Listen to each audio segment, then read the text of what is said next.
we have to stop at noon, right? Am I right? Is there a boss here? Is there somebody that I am subservient to and must obey? Was there time for a populist rebellion?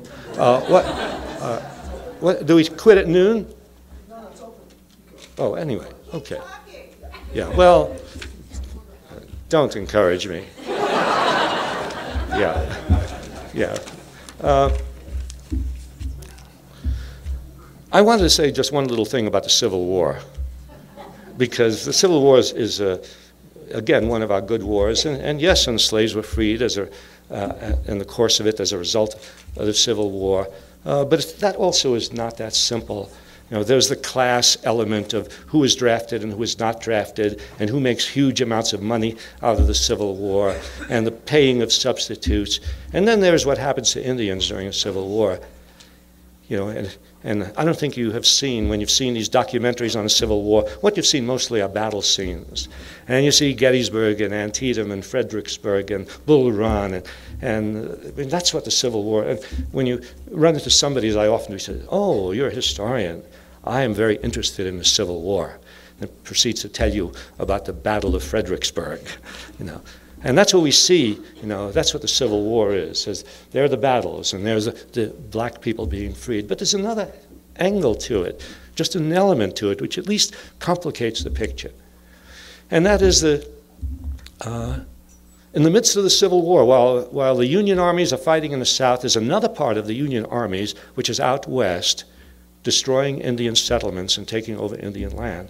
In 1964, not long after the Emancipation Proclamation, not long after this Emancipation Proclamation, the American Army is out in Colorado attacking an Indian village, killing hundreds of men, women, and children at Sand Creek, Colorado, one of the great Indian massacres of so many in American history, and this during, you know, the war for freedom. In the years of the Civil War, more land was taken away from the Indians than in any other comparable period in American history. So there's a lot of work to be done, a lot of historical work to be done, which if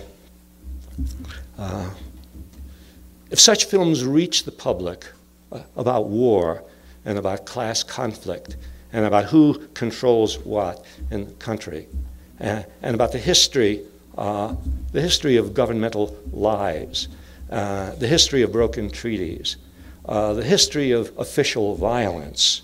Well,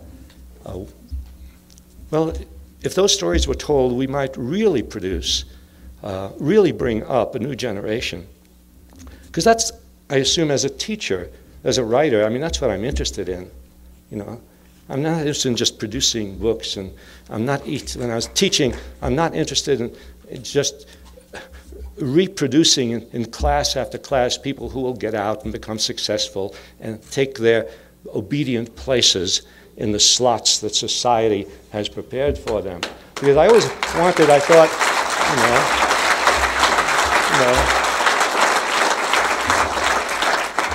because I thought that what all of us must be involved in, whether we teach and write, make films, write films, direct films, play music, act, whatever we do in the culture, in the arts, has to not only make people feel good and inspire people, and make people feel at one with other people around them, but it has to educate a new generation to do this sort of very modest thing, to change the world.